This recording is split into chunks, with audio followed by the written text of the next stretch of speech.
नमस्कार बच्चों। कल मैंने आपको कारक तथा उपपद विभक्ति, जो यहाँ पे एक बार फिर से दिखाई पड़ रहा है, कारक तथा उपपद विभक्ति, इसके बारे में मैंने बताया था।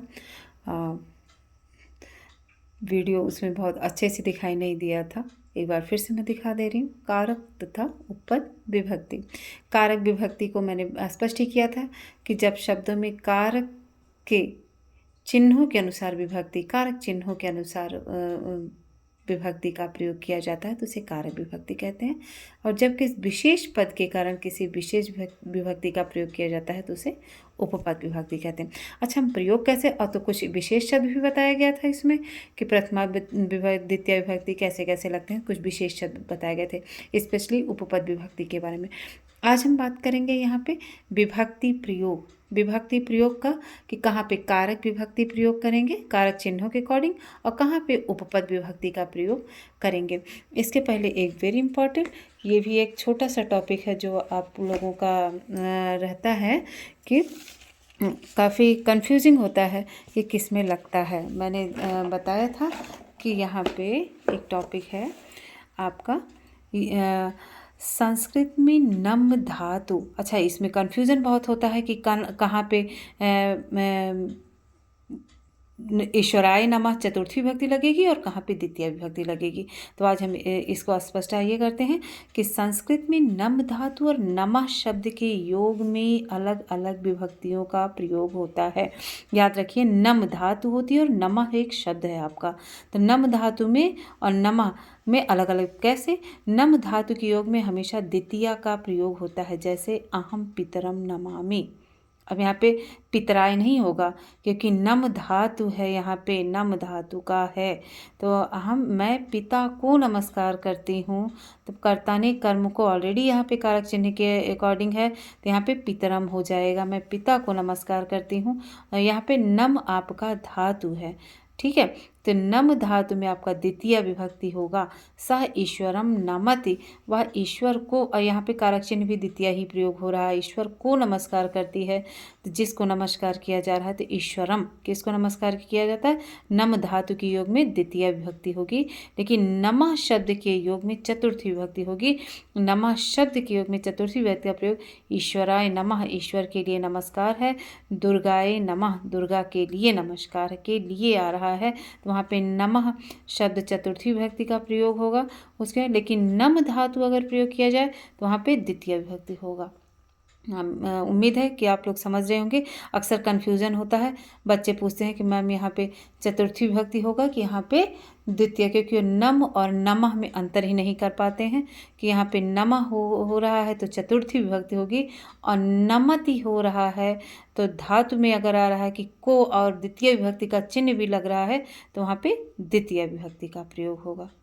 ओके, नम धातु के योग में द्वितीय विभक्ति होगी और नमः शब्द के योग में चतुर्थी विभक्ति होगी। अब आइए देखते हैं कुछ सेंटेंस कि हम इसको प्रयोग कैसे करेंगे। ठीक है, ये है आपका, आप करेंगे कि कोष्ठक में दिए छात्राः पठन्ति। अब छात्राः आपका बहुवचन है, पठन्ति आपका यहाँ पे है, तो यहाँ पे कोई स्पेशल कोई उपपद शब्द नहीं है, तो यहाँ पे कारक विभक्ति, कारक चिन्हों के अकॉर्डिंग आपका वो शब्द यूज होगा। ठीक है, तो कविताम, सह छात्रः कवितां पठति, पठन्ति, कविता को पढ़ रहा, कविताम पठन्ति। बालकः पठिष्यति, बालकः क्या कर रहा है, क्या करेगा, बालकः पठिष्यति, यहाँ पर भी उपपद विभक्ति नहीं है तो पुस्तकम, बालकः पुस्तकम पठिष्यति। आइए और सेंटेंस का प्रैक्टिस करते हैं आप लोगों का। अब आइए कैसे यूज़ करेंगे यहाँ पे कि लेखान लिखत, लेख को लिखती है, तो बालिका, बालिका, बालिका। अब यहाँ पे लेखान, लेख को लिखती है, तो लिखन्ति अगर आपका बहुवचन है तो यहाँ पे कर्ता भी आपका बहुवचन होगा, बालिका लेखान लिखन्ति, यहाँ पे बालिका हो जाएगा बहुवचन। और शिशु खादति, तो शिशु क्या खाता है, ओदनम खादति, खादति ओदनम। यहाँ पे स्पेशली कोई चिन्ह नहीं, उपपद शब्द नहीं है, उपपद विभक्ति का कोई शब्द नहीं है, तो यहाँ पे ओदनम होगा, क्योंकि यहाँ पे कर्ता ने कर्म को, ओदन को खाती है, शिशु ओदन को, कर्ता ने कर्म को, तो आपका अर्थ क्या निकल रहा है? ओदनम, द्वितीय विभक्ति लग जाएगा यहाँ पे। अब आइए, बिना शब्द है, लेकिन आपने देखा होगा अभी कि बिना शब्द, बिना सुख, बिना शब्द आपका तृतीय होगा, है ना। यहाँ पे हम दिखा देते हैं एक बार, बिना शब्द कहाँ पे आया था आपका?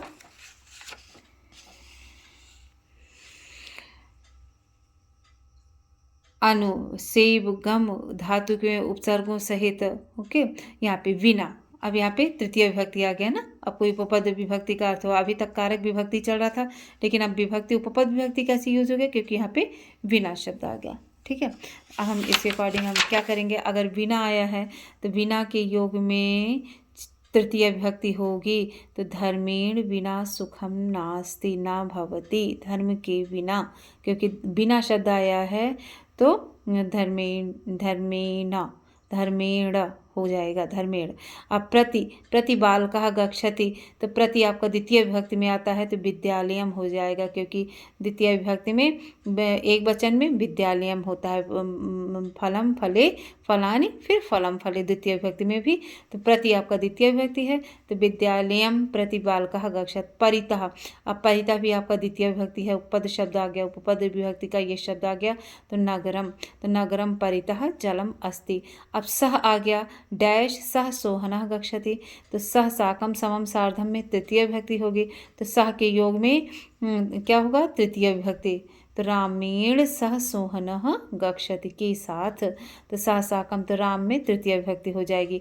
क्यों लगेगी तृतीय विभक्ति? क्योंकि यहाँ पे सह उपपद विभक्ति है, और ये उपपद विभक्ति जहाँ पे रहेगी, उपपद ये विशेष शब्द है, सह शब्द अगर आ गया तो यहाँ पे तृतीया विभक्ति होगी इसके योग में, मतलब राम में, राम है, रामेण सह सोहनः गच्छति।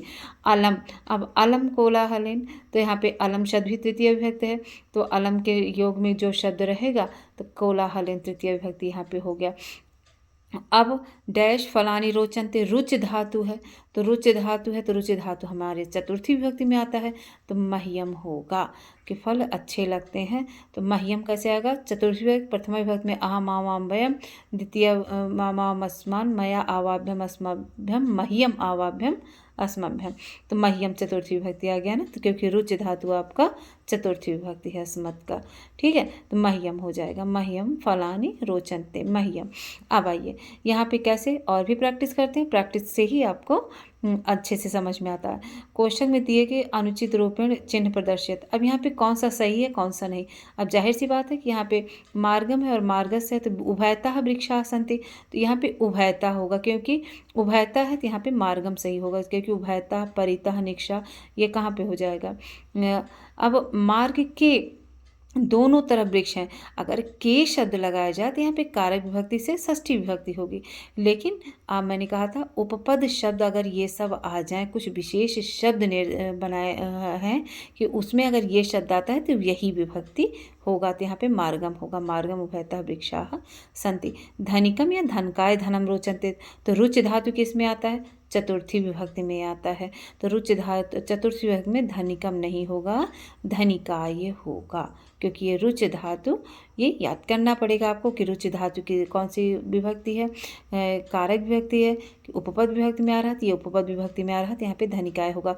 गुरु शिष्याय प्रश्नम पृच्छ, तब कहाँ पे आएगा कि आपका प्रश्नम, तो अब यहाँ पे प्रश्नम पृच्छति है, तो प्रश्नम पृच्छ है तो शिष्यम होगा, क्योंकि पृच्छ आपका उपपद शब्द है आपका द्वितीय विभक्ति। काणा है तो काणा अंग विकार हो गया, तो अंग विकार तृतीय विभक्ति है, तो नेत्रेण सह नेत्रेण काणः। ठीक है, अब आइए बालिका जनकस्य जनकेन, तो सह शब्द आ गया, सह आपणम गच्छति, सह साकम समम सार्धम तृतीय विभक्ति है, तो यहाँ पे जनकेन आ जाएगा, जनकेन तृतीय विभक्ति में आता है शब्द रूप में, तो सह होगा।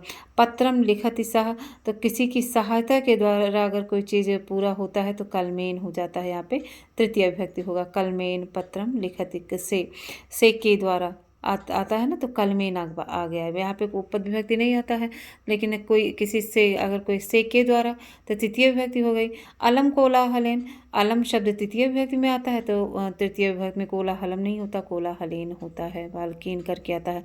अब पुस्तकम अयक्षत, जहाँ पे कोई चीज़ किसी को दी जाती है तो वहाँ पे चतुर्थी विभक्ति हो जाती है, तो यहाँ पे देवाय हो जाएगा, देवाय पुस्तकम अयक्षत। ओके, अब आइए, अब यहाँ पे फिर और भी क्वेश्चन की प्रैक्टिस दी गई है कि यहाँ पे बताना है कि किस कारण से यहाँ पे कौन सी विभक्ति प्रयोग हुई है। सह बालिकाए अन्नम धनम च अयक्षत, तो बालिकाए यहाँ पे चतुर्थी विभक्ति है, तो क्यों चतुर्थी विभक्ति? यहाँ चतुर्थी विभक्ति का प्रयोग है द यक्ष के योग में, जहाँ पे कोई चीज़ किसी को दी जाती है तो वहाँ पे चतुर्थी विभक्ति होगी। पिता पुत्रम प्रश्नम प्रेक्षत, तो पुत्रम जहाँ पे प्रेक्ष धातु होता है, पूछना हो जाता है, तो वहाँ पे पुत्रम द्वितीय विभक्ति होती है। ओके, बालः पित्रा सह गच्छति, पिता के साथ जा रहा है, तो पित्रा हो जाएगा तृतीय विभक्ति में, ये पित्रा शब्द आ जाएगा क्योंकि सह तृतीय विभक्ति आएगा। धनिका दरिद्राय धनम यक्षति, अब फिर यहाँ पे फिर से वही आ गया दोबारा कि यक्षति मतलब देना है, तो जिसको दिया जाए कोई चीज़ वहाँ पे चतुर्थी विभक्ति होगी, तो यहाँ पे दरिद्राय हो गया, धनम यक्षति, यक्ष धातु के योग में धन दे रहा, किसको दे रहा? जिसको दिया जाए। शिष्य गुरुणा सह गच्छति, सह, अब यहाँ पे सह शब्द उपपद हो गया, तो उपपद शब्द से यहाँ पे गुरुणा तृतीय विभक्ति हो जाएगी, गुरुणा लग जाएगी, जहाँ सह शब्द है वहाँ पे तृतीय विभक्ति होगी, सह के योग में तृतीय विभक्ति होगी। अब आइए और भी करते हैं कि मह्यम भक्ति रोचते, मुझे भक्ति रुचि अर्थानम प्रियमाणत, यहाँ पे चतुर्थी विभक्ति होगी, तो मह्यम जिसके द्वारा अच्छा लगना है, अच्छे धातु के योग में जिसको लगे, तो वहाँ पे चतुर्थी विभक्ति होगी। धिक दुष्टम, दुष्ट को धिक्कार है, तो धिक यहाँ पे तृतीय विभक्ति दुष्टम। और उसके बाद फिर बालः वृक्षात अपत, बाल वृक्ष से गिर रहा है, तो वृक्षात अलग हो रहा है, जहाँ से कोई चीज़ अलग होती है, तो वृक्षात अपतत, तो अब वृक्ष से अलग हो रहा है, तो वृक्षात पंचमी विभक्ति होगी। पिता पुत्राय क्रुध्यत, क्रुद्ध आपका चतुर्थी विभक्ति में होता है, लेकिन किस पे क्रोध हो रहा है, तो वहाँ पे चतुर्थी विभक्ति होगी पुत्राय पे। ठीक है, अब यहाँ पे शुद्ध विभक्ति का प्रयोग कीजिए। फिर से वही एक बार रिपीट कराया गया है कि बालका मात्रा सह आपणम गच्छति, अब सह शब्द यहाँ पे शाह उपपद विभक्ति का कौन सी है? तृतीया है, यहाँ पे तृतीया सही होगी। अलम विवादेन, विवादेन अब यहाँ पे तृतीय विभक्ति है, क्योंकि अलम आपका उपपद शब्द है, अलम तृतीया के योग में होगा, तो यहाँ पे तृतीय शब्द होगा। तुभ्यम किम रोचते, रुच धा चतुर्थी विभक्ति, तुम्हें क्या अच्छा लग रहा है, लगता है, तो यहाँ पे रुचि चतुर्थी विभक्ति यहाँ पे सही होगा, क्योंकि ये उपपद शब्द है जो चतुर्थी विभक्ति में यूज होता है। विद्याया हीना जीवनम निरर्थ कम, तो विद्या हीना, तो यहाँ पे तृतीय हीना शब्द, यहाँ पे तृतीय विभक्ति आ जाएगी, विद्या से हीन, कर्ता ने कर्म को करण से के द्वारा भी आ गया, तो यहाँ पे तृतीय विभक्ति है हीना। ठीक है, गृहात वही माँ गक्ष, तो वही मतलब बाहर है, माँ जा जिससे कोई चीज़ अलग होती है। अब कारक विभक्ति अगर यहाँ पे यूज़ किया गया है वही, तो घर से बाहर माँ जा, अलग होने के अर्थ में पंचमी विभक्ति होती है, तो यहाँ पे इसलिए यहाँ पे पंचमी विभक्ति यूज हुई है, वही माँ गक्ष। कक्षायाम अनुजः चतुर्थमः अस्ति, कक्षा में अनुज चतुर है, तो सप्तमी विभक्ति, यहाँ पे कारक विभक्ति है। कक्षायाम, कक्षा में, यहाँ पे सप्तमी विभक्ति का यूज हुआ है, में पै पर कारक विभक्ति यूज हुआ है, ना कि उपपद विभक्ति का। धनम बिना सुखम नास्ति, बिना के योग में यहाँ पे द्वितीय विभक्ति होगी, यहाँ पे उपपद विभक्ति है, क्योंकि गिने चुने उपपद शब्द होते हैं, उपपद वहाँ पे उपपद विभक्ति का यूज होता है। ठीक है, द्वितीय विभक्ति। रामेण सदृशम, समान का तुलना की गई है, जिससे तुलना की जाए, तो रामेण यहाँ पे तृतीय विभक्ति, इसके योग में रामेण शब्द में तृतीय विभक्ति का योग किया गया है। अक्रुध्यत, क्रुद्ध, द्रोह, ईर्ष्या, ये सब चतुर्थी विभक्ति में आता है, तो इसके योग में शब्द में चतुर्थी विभक्ति योग हुआ, तो किस पे क्रोध कर रहा है? पुत्र पर क्रोध। अब देखो, अब ऐसे तो पर शब्द आ रहा है कि माता पुत्र पर क्रोध करते, तो में पर सप्तमी विभक्ति होगी, लेकिन उपपद शब्द है ये क्रुध्यति, कि क्रुद्ध शब्द आएगा तो ऐसा नियम है कि यहाँ उपपद विभक्ति यूज होगी, वहाँ पे चतुर्थी विभक्ति यूज होगी जहाँ पे क्रुद्ध है। गुरु शिष्येषु स्नेहत, अब यहाँ पे गुरु शिष्यों पर स्नेह करता है, शिष्यों पर स्नेह करता, में पर, तो शिष्येषु हो गया स्नेहति। ठीक है, तो स्नेहेषु यहाँ पे कारक विभक्ति यूज हुई है, ना कि उपपद विभक्ति, तो शिष्येषु स्नेहते। ठीक है। सह शब्द के योग में तृतीय विभक्ति होगी। अलम शब्द के योग में तृतीय विभक्ति और पंचमी दोनों होती है। प्रति शब्द के योग में द्वितीय विभक्ति होती है। क्रुद्ध धातु के अर्थ में चतुर्थी विभक्ति यूज होती है। रुच धातु के अर्थ में चतुर्थी विभक्ति होगी। दा धातु में चतुर्थी विभक्ति प्रयोग होती है और अंग विकार में तृतीय विभक्ति होती है।